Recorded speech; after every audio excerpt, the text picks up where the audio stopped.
Chapter chemical equilibrium के important MCQs को इस वीडियो में हम डिस्कस करेंगे।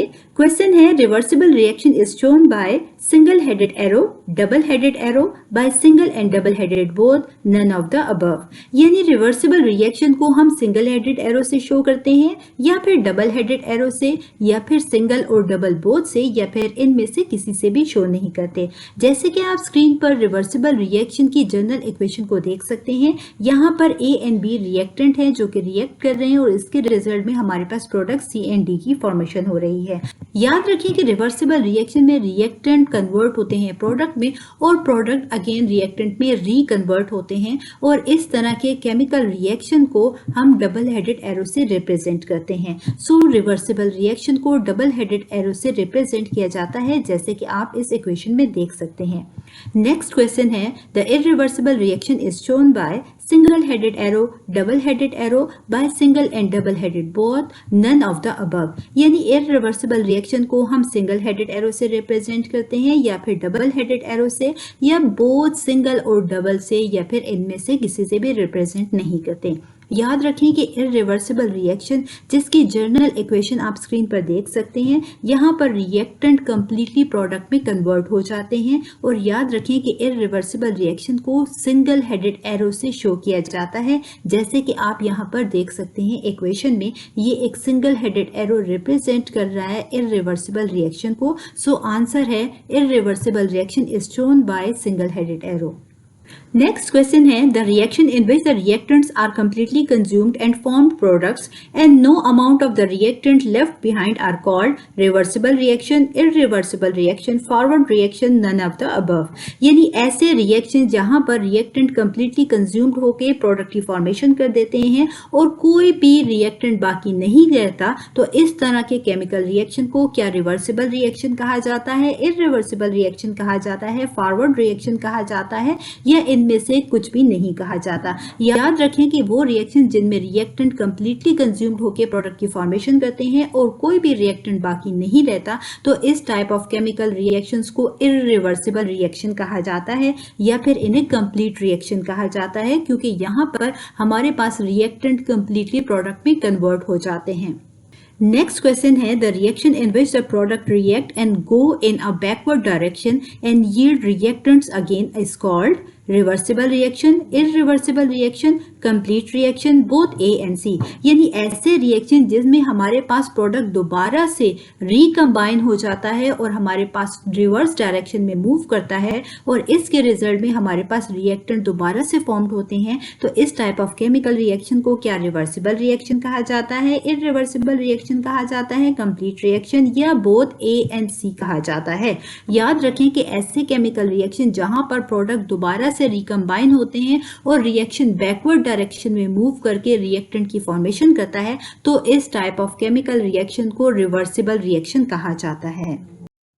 टाइप्स ऑफ केमिकल रिएक्शंस यानी reversible reaction and irreversible reactions पर ऑलरेडी मैं अपने चैनल पर डिटेल्ड वीडियो अपलोड कर चुकी हूं। अगर आपने ये वीडियो देखना हो तो मैं केमिकल इक्विलिब्रियम की प्लेलिस्ट का लिंक वीडियो की डिस्क्रिप्शन में प्रोवाइड कर रही हूँ। इस लिंक पर क्लिक करके आप चैप्टर केमिकल इक्विलिब्रियम की तमाम वीडियोस को इजीली देख सकते हैं। नेक्स्ट क्वेश्चन है the law of mass action was proposed by Charles P Waage, C M. Guldberg, both B and C. यानी लॉ ऑफ मास एक्शन को इनमें से कौन से साइंटिस्ट ने प्रपोज किया था? क्या उसका नाम चार्ल्स था, पी वेज था, सी.एम. गुलबर्ग था या both B and C? Option हमारे पास करेक्ट ऑप्शन है।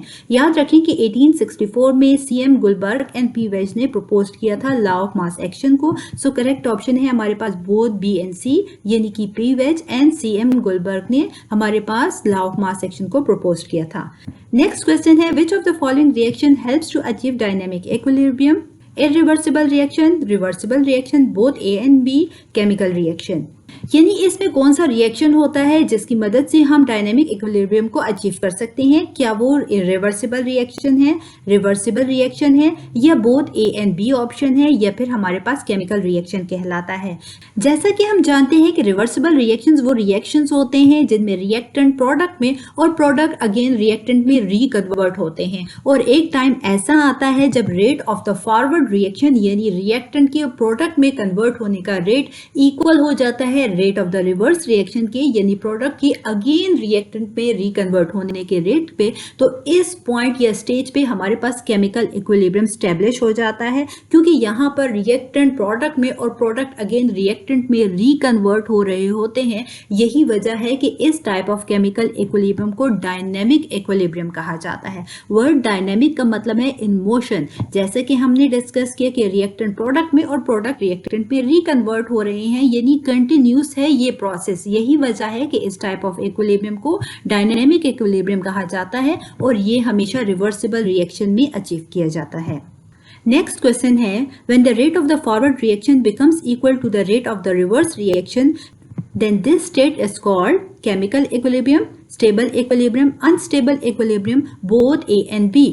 यानी जब हमारे पास rate of the forward reaction equal हो जाता है rate of the reverse reaction के, तो इस स्टेट को हमारे पास क्या केमिकल इक्विलिब्रियम कहा जाता है, स्टेबल इक्विलिब्रियम कहा जाता है, अनस्टेबल इक्विलिब्रियम कहा जाता है, या बोथ ए एंड बी कहा जाता है। जैसा कि हम जानते हैं कि रिवर्सिबल रिएक्शन में एक स्टेज ऐसा आता है कि जब rate of the forward reaction equal हो जाता है rate of the reverse reaction की, तो इस स्टेज पर हमारे पास केमिकल इक्विलिब्रियम स्टैब्लिश हो जाता है। सो आंसर है हमारे पास केमिकल इक्विलिब्रियम। नेक्स्ट क्वेश्चन है, the product of the ratio of the forward reaction and the reverse reaction is called Kn, Kp, Kc and Kx। यानी product of the ratio of the forward और reverse reaction को क्या Kn से represent किया जाता है, Kp से, Kc से या Kx से। सो जैसा कि हमने लॉ ऑफ मास सेक्शन में डिस्कस किया था कि product of the ratio of the forward and the reverse reaction equal होता है Kc के। सो करेक्ट ऑप्शन है हमारे पास Kc।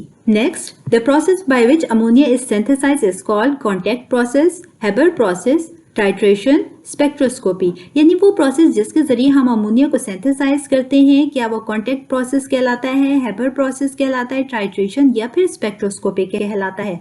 जैसे कि आप स्क्रीन पर ये रिएक्शन देख सकते हैं, इस केमिकल रिएक्शन में हमारे पास अमोनिया को सिंथेसाइज किया जा रहा है। जैसे ही नाइट्रोजन हमारे पास हाइड्रोजन के साथ कंबाइन करता है in the presence of iron catalyst at 400 degree Celsius और 200 एटमॉस्फेरिक प्रेशर पर, तो इसके रिजल्ट में हमारे पास अमोनिया सिंथेसाइज होता है।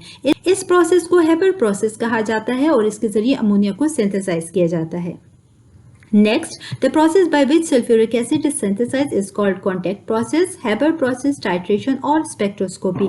यानी वो प्रोसेस जिसके जरिए सल्फ्यूरिक एसिड को सिंथेसाइज किया जाता है, क्या वो कॉन्टैक्ट प्रोसेस कहलाता है, हेबर प्रोसेस कहलाता है, टाइट्रेशन या फिर स्पेक्ट्रोस्कोपी कहलाता है। याद रखिए कि वो प्रोसेस जिसके जरिए सल्फ्यूरिक एसिड को सिंथेसाइज किया जाता है, ये प्रोसेस कॉन्टैक्ट प्रोसेस कहलाता है। Next, Le Chatelier's principle is used to increase the yield of the product, increase the yield of the reactants, decrease the yield of the product and decrease the yield of the reactants। यानी ली-चैटलर्स principal को हम use करते हैं क्या किसी product की yield को increase करने के लिए, या रिएक्टेंट की यील्ड को इंक्रीज करने के लिए, या फिर प्रोडक्ट की यील्ड को डिक्रीज करने के लिए, या फिर रिएक्टेंट की यील्ड को डिक्रीज करने के लिए।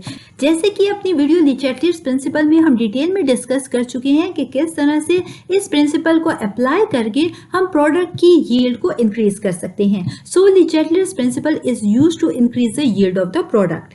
Next, name the catalyst used for the synthesis of the ammonia is V2O5, यानी vanadium pentoxide, iron, nickel, platinum. यानी इनमें से कौन सा कैटलिस्ट यूज किया जाता है अमोनिया को सिंथेसाइज करने के लिए। जैसे कि ऑलरेडी हमने यहाँ पर डिस्कस किया इस केमिकल रिएक्शन में कि अमोनिया को सिंथेसाइज करने के लिए जो हेबर प्रोसेस यूज किया जाता है, इसमें हमारे पास आयरन को एज अ कैटलिस्ट यूज किया जाता है। सो ऑप्शन 2 जो है हमारे पास आयरन, इसको as a catalyst synthesis of the ammonia के लिए यूज किया जाता है। Next, the proportionality constant for the forward reaction is Kr, Kf, Kp और Kc। यानी प्रोपोर्शनलिटी कांस्टेंट फॉरवर्ड रिएक्शन के लिए हमारे पास क्या है, क्या वो Kr है, Kf है, Kp या Kc है। यहाँ पर K रिप्रेजेंट करता है कांस्टेंट को, R रिप्रेजेंट करता है रिवर्स को, F रिप्रेजेंट कर रहा है फॉरवर्ड को, P रिप्रेजेंट कर रहा है प्रेशर को, एंड C रिप्रेजेंट कर रहा है मोलर कंसेंट्रेशन को। सो जैसा कि हम जानते हैं कि rate of the forward reaction equal होता है Kf के, यानी rate constant for the forward reaction के। सो यहाँ पर हमारे पास आंसर है Kf। Next, the proportionality constant for the reverse reaction is Kr, Kf, Kx और Kc। यहाँ पर हमसे पूछा जा रहा है कि प्रोपोर्शनलिटी कांस्टेंट रिवर्स रिएक्शन के लिए क्या है। जैसा कि हम जानते हैं कि रिवर्स रिएक्शन के लिए जो प्रोपोर्शनलिटी कांस्टेंट होता है उसे KR से रिप्रेजेंट किया जाता है, यानी rate constant for the reverse reaction. Next question है the active mass of a substance is dash in a dilute solution, kilojoule, mole per DM cube, ग्राम पर लीटर, कूलम। यानी किसी भी सब्सटेंस का एक्टिव मास डाइल्यूट सॉल्यूशन में क्या kilojoule में होता है, मोल पर डीएम क्यूब में होता है, ग्राम पर लीटर या फिर कूलम में होता है। जैसे कि हम already law of mass action में ये तमाम चीजें डिटेल में डिस्कस कर चुके हैं कि एक्टिव मास किसी भी सब्सटेंस का, चाहे वो हमारे पास रिएक्टेंट होते हैं या फिर प्रोडक्ट होते हैं, इनका एक्टिव मास हमेशा हमारे पास मोल पर डीएम क्यूब में होता है। सो आंसर है हमारे पास active mass of a substance is mole per DM cube in a dilute solution. Next, the concentration of reactants and products can be expressed in terms of, यानी किसी भी reactant या प्रोडक्ट की जो कंसंट्रेशन है उसे हम एक्सप्रेस करते हैं इनमें से कौन से ब्रैकेट में। जैसे कि हमने लॉ ऑफ मास सेक्शन में डिस्कस किया था कि हमारे पास जो स्क्वायर ब्रैकेट होता है ये रिप्रेजेंट करता है मोलर कंसंट्रेशन ऑफ रिएक्टेंट और प्रोडक्ट को। सो इसके लिए ये जो सेकेंड ऑप्शन है हमारे पास स्क्वायर ब्रैकेट, इसमें हम मोलर कंसंट्रेशन को रिप्रेजेंट करते हैं रिएक्टेंट और प्रोडक्ट की। यही वजह है कि कंसंट्रेशन ऑफ रिएक्टेंट और प्रोडक्ट को एक्सप्रेस किया जाता है इस स्क्वायर ब्रैकेट से। Next, in case see the small c denotes direction, molar concentration, coefficient both a and c। यानी केस सी में हमारे पास स्मॉल c क्या रिप्रेजेंट करता है डायरेक्शन को, मोलर कंसंट्रेशन को, कोएफिशिएंट को, या बोथ a एंड c हमारे पास करेक्ट ऑप्शन है। जैसा कि लॉ ऑफ मास एक्शन में हमने ये डिस्कस किया था कि Kc में हमारे पास C जो है ये रिप्रेजेंट करता है मोलर कंसंट्रेशन को। सो आंसर है हमारे पास इन Kc the small c denotes molar concentration. Next, Kc depends upon temperature, pressure, volume और नन ऑफ द अबव। यानी Kc इनमें से कौन से फैक्टर पर डिपेंड करता है? क्या Kc टेम्परेचर पर डिपेंड करता है, प्रेशर पर, वॉल्यूम पर, या इनमें से किसी पर भी डिपेंड नहीं करता? याद रखें कि Kc डिपेंड करता है हमारे पास टेम्परेचर पर। सो आंसर है हमारे पास Kc depends upon the temperature. Next, on the initial concentration of the reactants and products, one constant is independent, Kc, Kn, Kf और Kr। यानी हमारे पास वो कौन सा कांस्टेंट है जो कि इंडिपेंडेंट होता है इनिशियल कंसंट्रेशन ऑफ रिएक्टेंट और प्रोडक्ट पे। याद रखिए कि हमारे पास Kc initial concentration of reactant और प्रोडक्ट पर डिपेंड नहीं करता, यानी कि इंडिपेंडेंट होता है Kc initial concentration of reactant और प्रोडक्ट पे। Next, which of the following is not determined by Kc? Chemical reactions direction, chemical reactions extent, equilibrium mixture concentration when the initial concentration of the reactant is known, catalyst used in the reaction। यानी Kc के जरिए हम इनमें से कौन से factor को determine नहीं करते। जैसा कि हम जानते हैं कि Kc के जरिए हम केमिकल रिएक्शन की डायरेक्शन को फाइंड आउट कर सकते हैं, केमिकल रिएक्शन की एक्सटेंट यानी किस हद तक केमिकल रिएक्शन हो चुका है इसे भी हम मालूम कर सकते हैं। इसके अलावा जो इक्विलिब्रियम मिक्सचर की कंसंट्रेशन होती है, अगर हमें इनिशियल कंसंट्रेशन रिएक्टेंट की मालूम हो तो वो भी हम Kc के जरिए फाइंड आउट कर सकते हैं। एंड लास्ट हमारे पास catalyst use in the reaction, यानी जो रिएक्शन में कैटलिस्ट यूज होता है क्या उसको हम Kc के जरिए फाइंड आउट कर सकते हैं? नहीं, ये हमारे पास फाइंड आउट नहीं कर सकते, क्योंकि जैसे कि हम जानते हैं कि कैटलिस्ट को सिर्फ और सिर्फ किसी भी केमिकल रिएक्शन को स्पीड अप करने के लिए यूज किया जाता है। यही वजह है कि हमारे पास Kc के जरिए हम जो कैटलिस्ट हम किसी भी केमिकल रिएक्शन में यूज करते हैं इसको डिटरमिन नहीं करते। और इसके अलावा केमिकल रिएक्शन की डायरेक्शन, एक्सटेंट और इक्विलिब्रियम मिक्सचर की कंसंट्रेशन को हम Kc के जरिए डिटरमिन करते हैं। सो आंसर है हमारे पास catalyst use in the reaction is not determined by Kc। अगर आपको ये वीडियो पसंद आई हो तो इस वीडियो को लाइक, शेयर और सब्सक्राइब जरूर कीजिएगा, और साथ ही वीडियो की डिस्क्रिप्शन में मौजूद लिंक पर क्लिक करके आप क्लास 10 केमिस्ट्री के important MCQs, exercise solved MCQs, important question answers और नोट्स फ्री ऑफ कॉस्ट हासिल कर सकते हैं PDF फॉर्म में। So without wasting any time click करें और डाउनलोड करें। Thanks for watching.